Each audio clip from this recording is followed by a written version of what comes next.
I don't follow directions, you know. I didn't get that my first time around, so but I will speak. So, anyway, I look this man straight in the eye, and I say to him, hey, I'm Dr. Boly, and I would like to know why you don't take your antiretrovirals, and would you come and see me in clinic? And I said, and you're completely naked, so I can't talk to you here. And I walk away. And next month, I come down to St. Quentin, to this other prison. It's not St. Quentin. And they're going to bring this patient to me. And it's like, okay, that's great. So this guy comes, and you know, he's shackled, and his ankles together, and his wrist behind it. And there's a correctional officer here, and a correctional officer here, and one in front and one in back. And they bring him in, and I say to him, hi, I'm Dr. Boly. Why don't you have a seat? No, I prefer to stand. Okay, well, how about if I have a seat? And I sit down. Well, guess what? I got in trouble for that, right? He could have headbutt you, da-da-da-da-da. I had to answer the CMO about why did I see this guy when he wouldn't sit down and ba-da-da-da. And I can't tell him what I actually experienced, okay? But I'm going to tell you. So I'm looking at this guy straight in the eye, okay? And he's looking at me straight in the eye. And we're talking about him taking his medication and what's going on. And I say to him, you know, can I listen to your heart and can I listen to your lung? And he says to me, yeah. So I go up to him and I put my hand on his shoulder to listen to his heart. And I feel this electrical current go through my body. And I know he feels it too. Because what's so obvious is that man has not been touched by another human being in such a long time. The skills you need for trust: listen, touch, skills, knowledge, lessons. Thank you.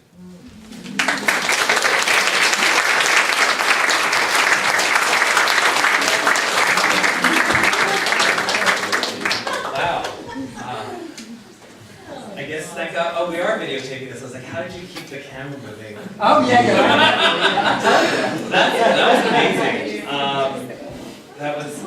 That was really amazing. What I love is that you talked about not following directions. I don't think you're the only doctor of any kind who doesn't follow directions. That is something that people talk about doctors doing all the time. They don't follow directions. So yeah, you're right. Like, how did we get to where we are if, no matter what stage you are in your career, if we don't follow directions? And what your story tells me is we learn which directions we have to follow and which ones are just kind of suggestions. And then we decide to ignore them and then apologize later, because we all know that certain directions and certain rules and certain laws are not necessarily meant to take care of us or take care of the people we're taking care of. So that's another part of trust, is learning which directions not to take heed to, right? But very seriously, that sense of connection that you described there with someone who was obviously treated in a way that was not human is amazing, and it happens. And you're talking about a pretty extreme example, or two of them, in fact, right? The previous patient at San Quentin and this one that you ended with. But that is more often the case than not. And it might not be as obvious to us as it was in the case for you.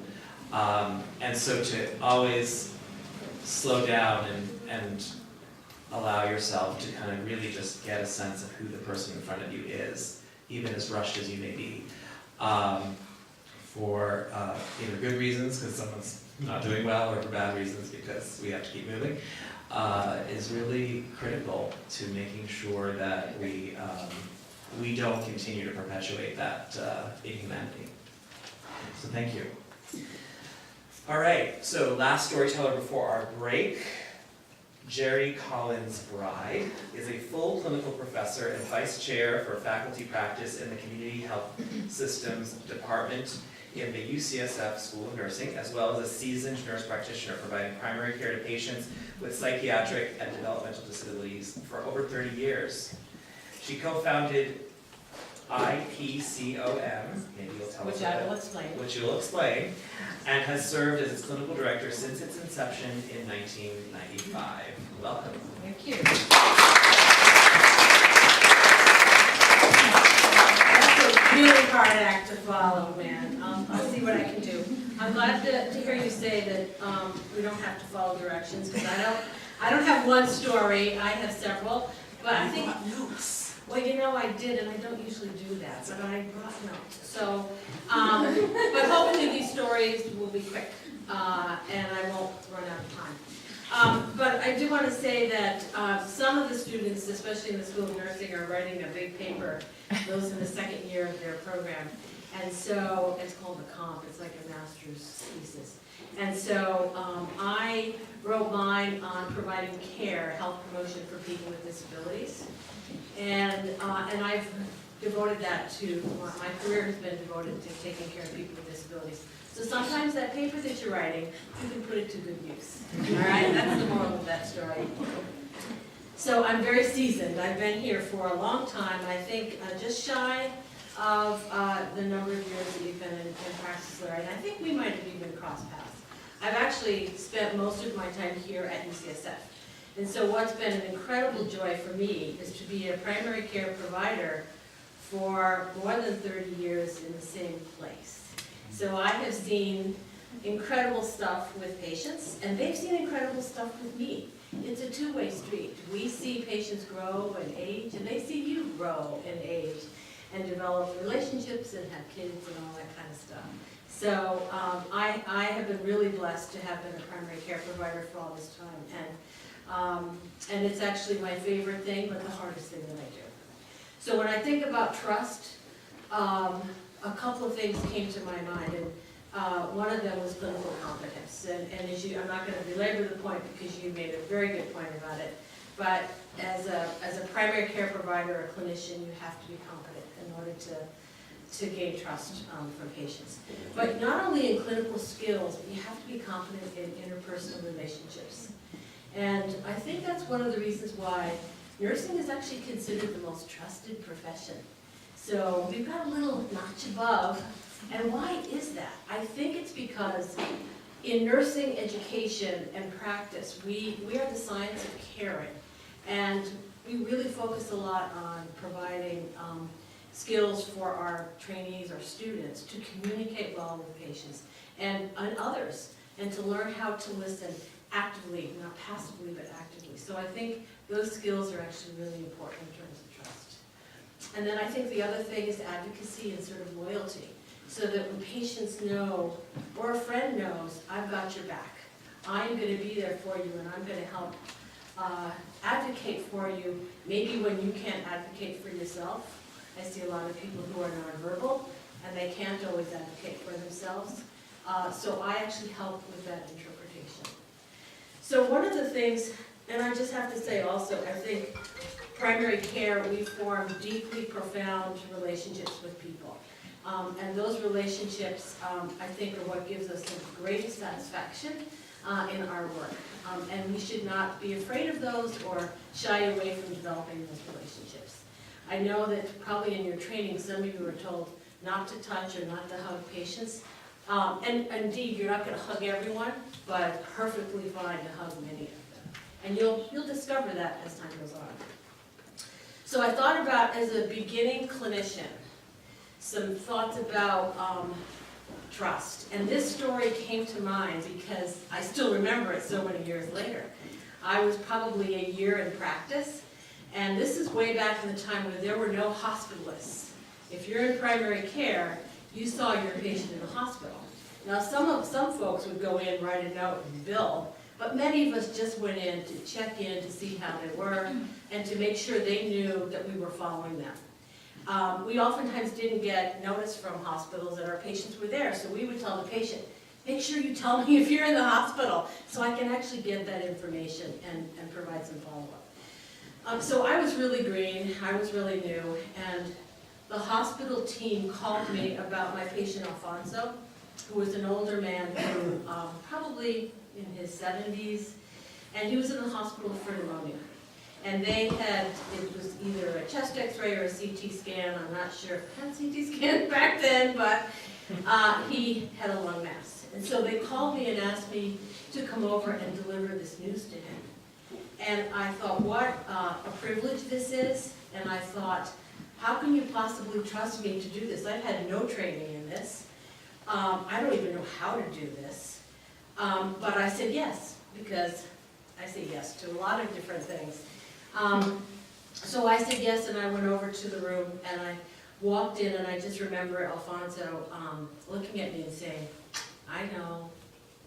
And he knew exactly what I was there for, and it was a very profound moment because the hospital team trusted me to know what I was doing. I actually didn't trust myself, but I was going to try. And the patient really appreciated the fact that it wasn't some resident that he didn't know, it was me that was coming over to tell him this bad news.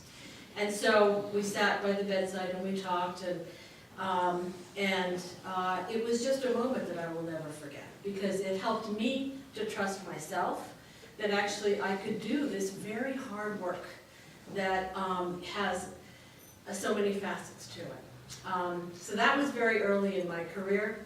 I think the other thing early in my career, well, within the first, let's say 5, 8 years, I noticed that many patients with disabilities, especially intellectual disabilities, have these anger and a lot of aggression. And so I was working with the behavioral medicine unit as part of general medicine because I've always been interested in that. And so I started running a group called Healthy Emotions or something like this with one of the psychologists. And so we had probably 6 of my patients that we were doing breathing exercises and relaxation and walks and trying to impart some of those coping strategies with these patients. One of them, Gerri, who was a very big guy with a mild intellectual disability, came in for a routine visit with me. And I could see he was getting agitated in the office. And he got more agitated and he ripped the phone off of the wall. And at which point I stood up and just started to exit, and Gerri bolted. And in the ambulatory care center, we used to have these wooden chart boxes outside the rooms. Maybe they're still there, I don't know. But anyway, he tore down, it was like a Fellini movie, he tore down the hallway, ripping these boxes off the wall, and residents were sticking their heads out and then closing the door really fast. Needless to say, security came, and but Gerri was really pretty wrapped up, and I didn't want him to get wrestled down and restrained, etc. So I trusted myself that I spoke to him. I very gently, cautiously approached him, and I knew he was about to cry, and he did. He started to cry a little bit, and so I actually just gave him a hug. I said, so you're going to go with the policeman here, and they're going to bring you across the street, and they're going to really help you calm down. Of course, he got 5150. He gets followed by psychiatry. And then a few months later, psychiatry calls me and said, so Gerri, when are you starting that group up again? I said, I don't think general medicine is going to let me start that group up. No, I have a very strong feeling. But I thought that was really interesting that psychiatry actually thought this, well, the group was a good thing, but unfortunately, it just was not to be. Okay, and I have just a couple more minutes, so what other little stories do I want to tell you in my remaining, 2 minutes left? I want to tell you about Marion died at the age of 102, but he was probably in his 90s. I was on vacation. Marion had, I think, a kidney stone or a kidney infection or something. This is really typical. And Marion knew I was on vacation, so he didn't go to the emergency room because he wanted to wait until I got back from vacation. Oh. And he said, but she knows me best. And you will hear that again and again from patients. They do not want to, they want to wait for you. They don't want to see someone else, sometimes they want to wait for you. I think that's going to be a challenge for those of us because we're really in a team-based care model. And we've got to take this trust and we have to be able to transition the trust from an individual really to the team because it's not going to work. And it's not good patient care if we're the only one who holds on to that trust. I want to just talk really for a minute and a half just about the community practice, which is called interprofessional primary care outreach for people with mental illness. So this has been, I started this with another faculty member about 25 years ago. Again, I didn't know what I was doing, but I thought this was a great idea. We were approached by a community organization called Progress Foundation, and they provide residential mental health services to clients in the city. They're a wonderful organization. And like many things, it's driven by cost. So patients were being kept in the hospital, San Francisco General, longer than they needed to be because they had medical problems. And the staff in these programs are not medically trained. And the organization doesn't really like doctors, because doctors tell them what to do. So we were kind of a nice match, you know. Nurses don't like to be told what to do sometimes either. So, we developed this service where myself and some other nurse practitioners with students went into these programs and started to see clients in the programs. When we first started, the staff were like, what are you guys doing here? The patients were like, and so we actually just went in and had dinner. We sat around the table, is oftentimes where therapy happens, it's where everything happens, is the dining room table. And so we just sat with individuals, with staff and with clients, and just talked with them. And then sooner than we had expected, we were asked to do more and more hours, and now we're in 10 programs in the city, and many of those patients or clients, some of them I've actually been able to bring into my own practice here. But it was a great experience to go into this community because in addition to trying to decrease cost, Progress Foundation knew that patients with serious mental illness don't trust the system.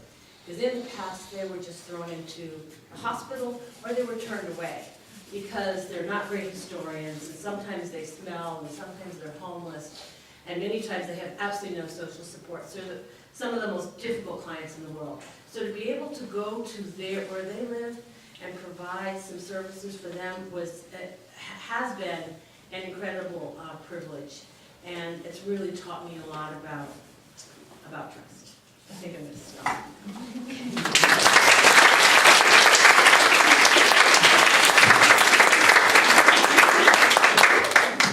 Thank you very much.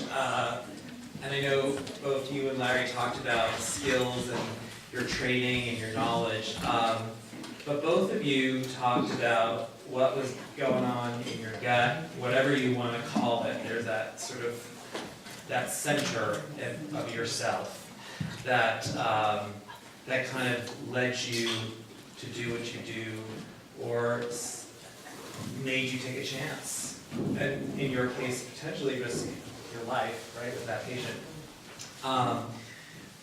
Don't do what you did. But at the same time, it's really amazing that for all of the education and the rigor and the science, and I love that did you coin the phrase nursing is the science of caring? Or No, I didn't. I've never heard that before, and I'm ashamed to say it, but I love it. But despite all of that science, there's this intangible thing that we have within us that was there before anyone tried to sort of form us in their image, right, of the profession that we're learning, that gives us that sense of knowing what's right and what's wrong, and the compass, that's it. It's the compass in us that gets us to take chances and do things that we otherwise wouldn't have done if we had to think about it beforehand.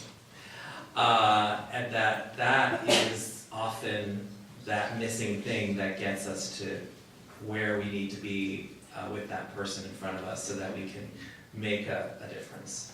So thank you for, in telling your story, talking to us about the fact that just by being here, we have something in us that is ours and ours alone, that no one can train us to how to use, but to just listen to it, because it will guide us in many a situation that is uncharted and unfamiliar, right? And we just kind of dive in, and it usually works.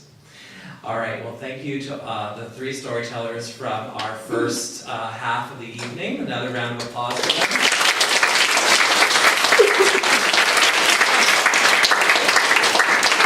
So we're going to take how long of a break? 10 minutes. She really, because she wants us to be back here at 15 to get started. So there's food, 10 minutes, no, really 10 minutes. So there's food in the back room, and please add some more trust Post-its there. We'll be reading some of them when you're back in a second.